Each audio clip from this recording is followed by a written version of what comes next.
Fíjense algunos paralelos. Cuando se produce la Revolución de Octubre, lo decía antes Martín,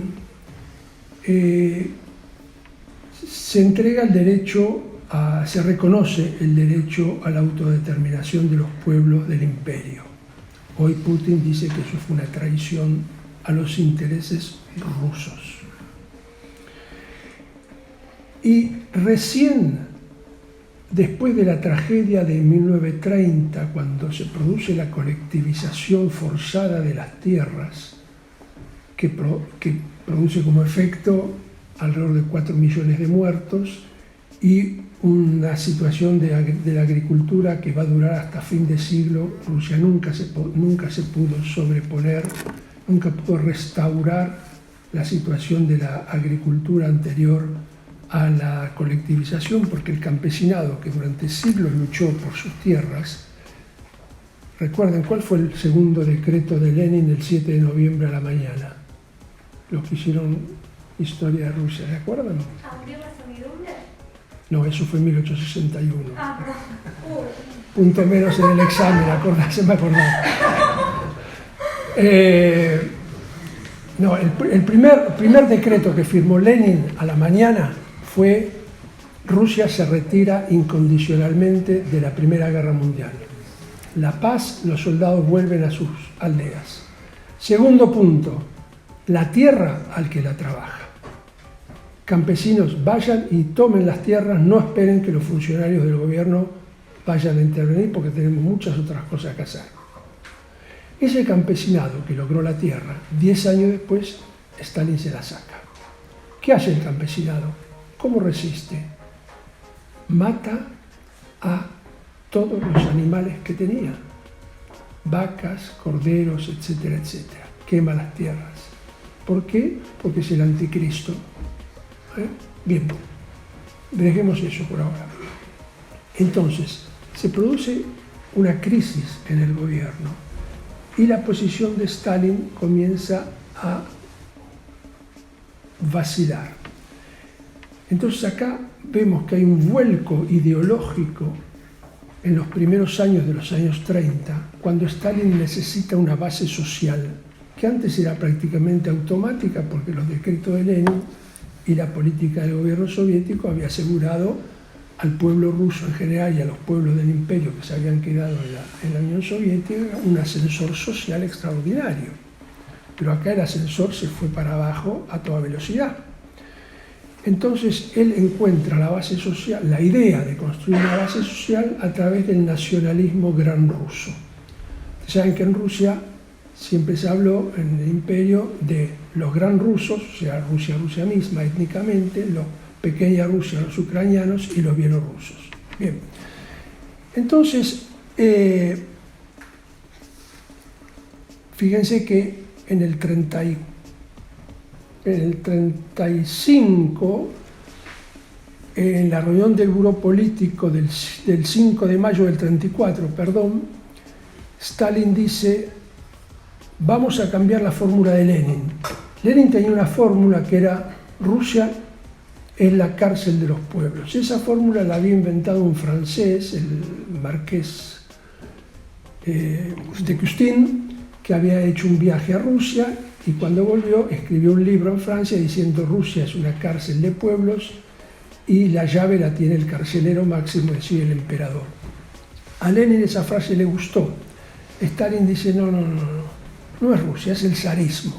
O sea, él aísla una fuerza política, un poder, para salvar a Rusia como nación, con sus bloques ideológicos o nacionalistas, religiosos, extremos, etc.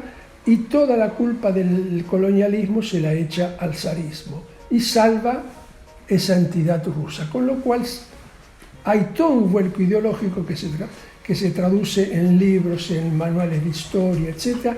Y en la persecución, la condena a campos de trabajo forzado y fusilamiento de cientos de historiadores.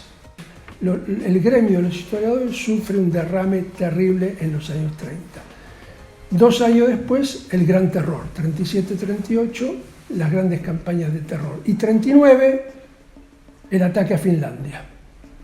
Entonces hay una seguidilla que muestra esa unidad entre lo que decíamos al principio, política interna, política externa, que consiste, basta de análisis de clase, pasemos a un análisis nacional, somos, él que era georgiano, somos gran rusos, tenemos la fuerza de ser una potencia, eliminemos a los historiadores que nos molestan con sus teorías y sus construcciones basadas en no sé qué fuentes y archivos, y a la guerra. Hoy se vio el mismo fenómeno.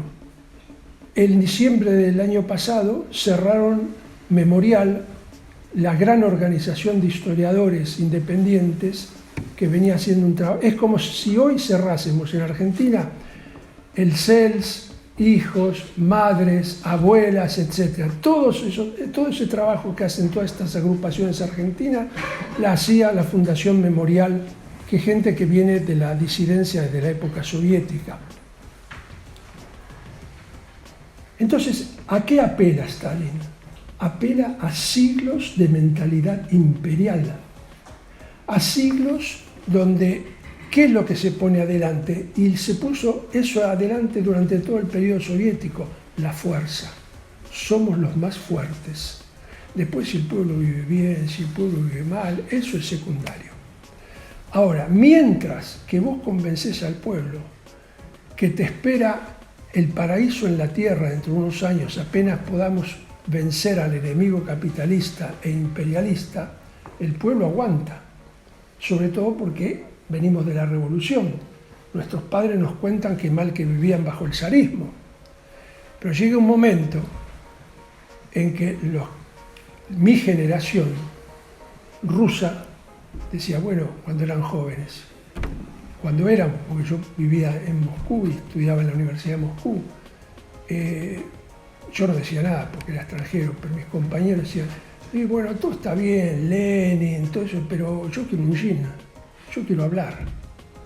Entonces, mira, había dos anécdotas que se repetían casi todos los días en el auditorio, había 300 estudiantes y nos reíamos todos hasta que entraba el profe. Pero siempre competían a ver quién la contaba mejor.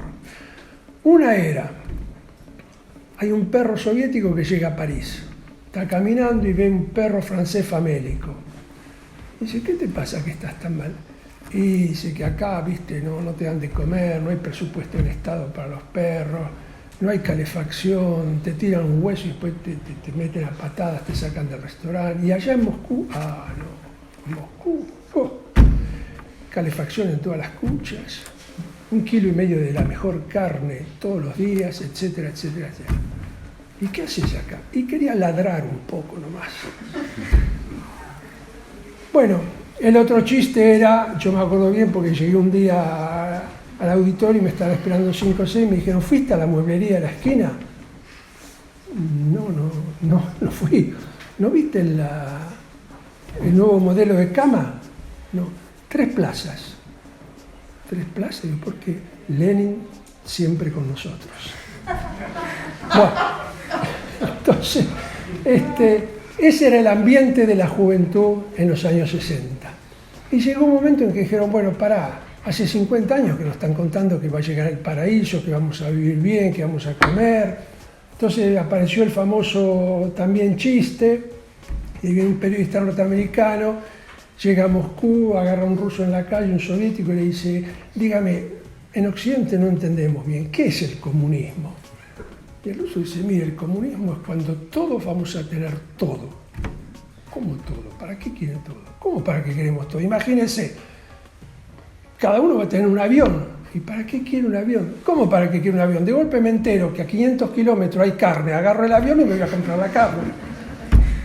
Entonces los soviéticos dijeron, bueno, basta con esto. Y así nació el principio del fin. Ahora, esa gente hoy tiene entre 40 y 70 años, más toda la juventud, porque desde la caída de la URSS pasaron 30 años. Quiere decir que hoy vos tenés 2 generaciones que prácticamente no vivieron la Unión Soviética o la vivieron muy chicos. y que en la época de Gorbachov aprendieron que todo podía decirse, que se podía manifestar, que se podía salir a la calle. Entonces, ¿cuál es la diferencia? Voy a la pregunta tuya sobre cuánto aguantan.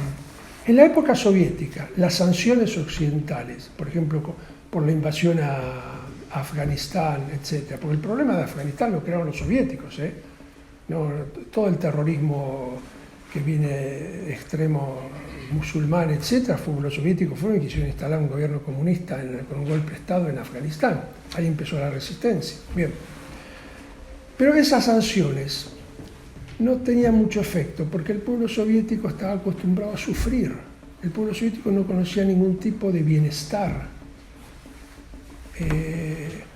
Un jean valía en el mercado negro un salario mínimo vital móvil.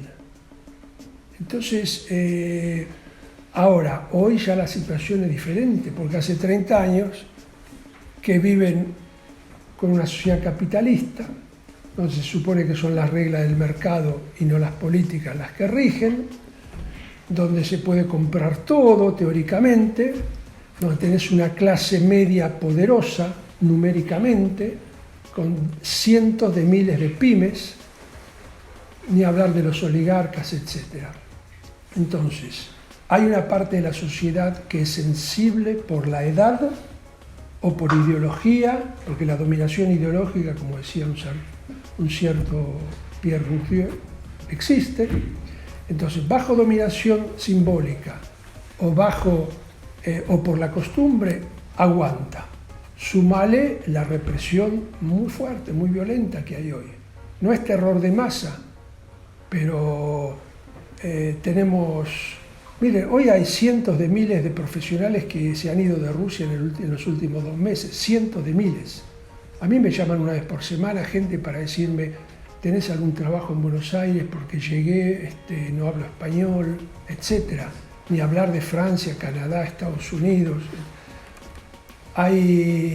La situación en las universidades es terrible. Hay decanos y profesores denunciando a estudiantes porque están creando diarios tipo medios tipo Retornos, donde discuten tratando de... No te vamos a mandar. Cuidan todo el lenguaje, pero se nota. Entonces, ¡pum!, los expulsan de las universidades. Ayer salió el rector de una universidad en el lejano oeste ruso con un video, no sé si todavía está en libertad hoy, diciéndole a los padres, por favor, apoyen a sus hijos. Sus hijos no son delincuentes, son gente que está pensando y está preocupada por nuestro futuro, y el futuro es negro. Pero esas son minorías. Cada uno de nosotros tiene amigos que han tenido que renunciar a los puestos en la universidad e irse porque no aguantan más, tienen vergüenza de seguir. En las escuelas primarias, todos los días se repite un curso para todos los alumnos sobre el porqué de la guerra en Ucrania. Claro que no dicen quién está haciendo qué cosa en Ucrania, porque lo que están haciendo en Ucrania es lo que hicieron en Chechenia, lo que hicieron en Siria, violaciones masivas.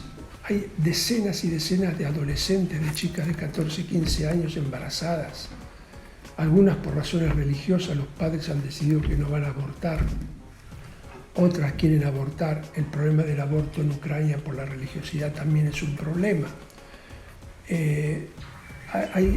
Bueno, no quiero seguir porque realmente es espeluznante lo que se lee en los medios de información clandestinos rusos o independientes que funcionan desde el exterior.